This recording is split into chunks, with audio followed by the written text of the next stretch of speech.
Apa makna merdeka? Kita bebas. Dulu penjajah Inggris.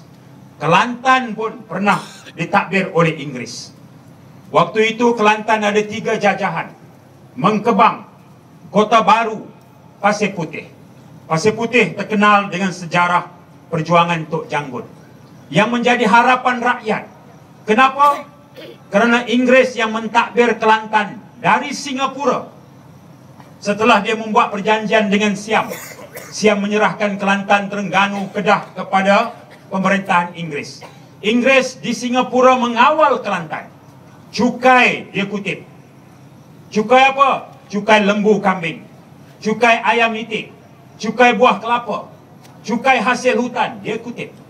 Pada tahun 1915, 16, 1917, Inggris kenaikan cukai di Pasir Putih. Cukai rotan, cukai buluh, cukai tanah, cukai ayam, cukai itik, semua dia naik. Akibatnya kos hidup rakyat meningkat, rakyat menderita. Rakyat mengadu kepada Tok Janggut. Tok Janggut kemudian memimpin perjuangan menentang Inggris. Seminggu Tok Janggut tak terkalahkan. Inggris kemudian menghantar 2 kapal perang dari Singapura berlabuh di Pasir Putih. Barulah kemudiannya perjuangan rakyat menentang penindasan dalam bentuk meningkatnya cukai, membebankan kehidupan rakyat di bawah teraju Inggris. Pada waktu itu Tok Janggut mengepalai perjuangan itu. Dalam buku sejarah Inggris dianggap Tok Janggut pemberontak. Tapi sejarah berperang dengan penjajah memulakan perjuangan panjang menuntut kemerdekaan terpahat dalam rakaman sejarah kita bahawa Tok Janggut punya saham besar. Betul dia mati dan terbunuh. Mayatnya kemudian diterbalikkan, kepala di bawah, kaki di atas, diarak dari Pasir Putih ke Kota Baru, dipamerkan di Padang Merdeka sebelum dikebumikan untuk menjadi contoh dan menakutkan rakyat. Kalau berani melawan pemerintah yang menaikkan cukai, inilah balasannya. Inggris sudah lari lama dah, sudah meninggal negara kita. Kalau ada bentuk pemerintahan yang menindas rakyat pada hari ini, menjadi tanggungjawab kita. Semangat Tok Janggut kita lah yang akan kita berikan isyarat kepada pemerintah. Jangan sekali-kali membebankan kehidupan rakyat dalam apa juga bentuk yang meningkatkan kos kehidupan rakyat. Itu makna merdeka. Itu makna merdeka. Rakyat bukan halau Inggris balik untuk mengangkat satu pemerintahan yang juga menindas rakyat. Penindasan bentuk baru ni tak ada beza juga dengan pemerintahan zaman Inggris. Apa bezanya? Inggris angkut kekayaan negara, punggah balik ke England. Di sini ada beza. Siapa dapat lembu kondo 250 juta? Rakyat atau pemerintah? Siapa dapat lesen dan saham besar? Rakyat atau pemimpin yang dekat dengan pemerintah?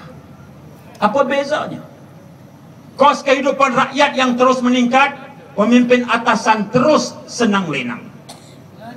Masakan tidak. Bayaran bil elektrik rumah Perdana Menteri sahaja setahun sudah 12 juta ringgit setahun bil elektrik. Bil elektrik setahun.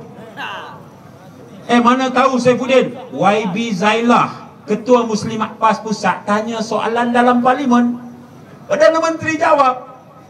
Untuk makluman ahli parlimen Rantau Panjang, sukalah Dewan Yang Mulia diberitahu, bayaran bil elektrik Seri Perdana hanyalah 12 juta ringgit. Bil air 1,9 juta ringgit. Bil air rumah Perdana Menteri. Saya cerita dengan YB Mak, dengan saudara Mak Sabu, Timbalan Presiden PAS, sahabat saya. Pak tahu bil air rumah PM kita berapa? Dia tahu berapa? 1,9 juta. Dia kata tak pelik. Kenapa tak pelik? Badak berendam dia. Yang tu saya kata Mamak, yang tu saya tak reti nak melawak. Yang tu Mamak ceritalah. Apa pelik tu dia kata badak berendam. Baik, tak apa. Bukan soal itu. Soalnya ialah, kenapa mesti terus bermewah-mewahan ketika masih ramai rakyat bawah yang memerlukan? Itu isunya, itu makna merdeka. Hadirin dihormati sekalian, selesai tajuk merdeka, siri jelajah macam ini ialah untuk terangkan mesej kita kepada rakyat. Di macam tadi, saya terangkan bahawa di antara perkara pertama dalam diary Tok Guru ialah menunaikan amanah daripada rakyat Kelantan yang melantik Tok Guru sebagai ketua kerajaan, iaitu hak rakyat Kelantan mestilah dikembalikan. Tok Guru menulis surat kepada Perdana Menteri. Apa kandungan surat Tok Guru? Minta sebagai Menteri Besar yang diangkat secara demokrasi oleh rakyat Kelantan, termasuk rakyat Tanah Merah, Gual Ipoh, rakyat Bukit Panau dan Kedah Kemahang dan Don Kemahang. Yang kita tuntut ialah perairan Kelantan yang bersempadan dengan Thailand dan Kemboja. Di sana ada telaga minyak dan gas yang sedang mengeluarkan hasil, yang hasilnya pergi kepada kerajaan persekutuan. Sedangkan di sana ada satu perjanjian pada tahun 1975 di antara Menteri Besar Kelantan Datuk Muhammad Nasir dengan Petronas pada masa itu Tengku Razali. Perjanjian setebal 4 muka surat, menulis dengan terang dan mudah dipahami, iaitulah jika satu masa nanti minyak ditemui di Kelantan, sama ada di darat atau di laut, dalam bahasa itu offshore atau onshore, darat atau laut, maka Petronas hendaklah membayar royalti 5% kepada Kerajaan Negeri Kelantan secara tunai setahun 2 kali. Baik, itu tahun 75, minyak tak jumpa lagi. Tetapi beberapa tahun kebelakangan ini, 2003, 2004, 2005, minyak sudah mula ditemui di Kelantan.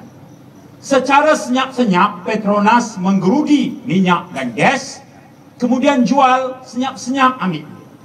Kita tak tahu sebab aktiviti minyak nun 135 km dari Pantai Tumpat. Ahli Parlimen di Kelantan bertanya kepada menteri di Parlimen, kenapakah royalti minyak tidak dibayar kepada Kelantan?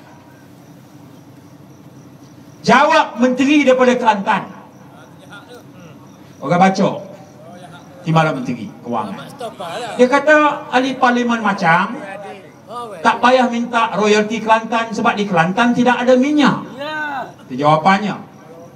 Satu ketika Tok Guru hadir mesyuarat kewangan negara dipengusikan oleh Perdana Menteri, dan di situ diberikan laporan pencapaian ekonomi setiap negeri termasuk Kelantan. Antara yang menyumbang kepada ekonomi Kelantan bukan saja hasil tanah, cukai, hutan dan sebagainya, tetapi tertera di situ hasil minyak dan gas. Ditulis sebagai hasil Kelantan. Tetapi kita tak dapat habuan royalti kita. Dengan bukti terang itu, kita tanya soalan dalam Parlimen, kenapa Kelantan tak dibayar royalti, sedangkan laporan kewangan negara menyebut minyak ada di negeri Kelantan? Sekali lagi menteri dari Kelantan jawab, minyak itu bukan milik Kelantan, minyak itu ada di sempadan Thailand dan Kemboja. Dia kata begitu pula. Baik, tapi dia tak boleh nak berbohong selama-lamanya.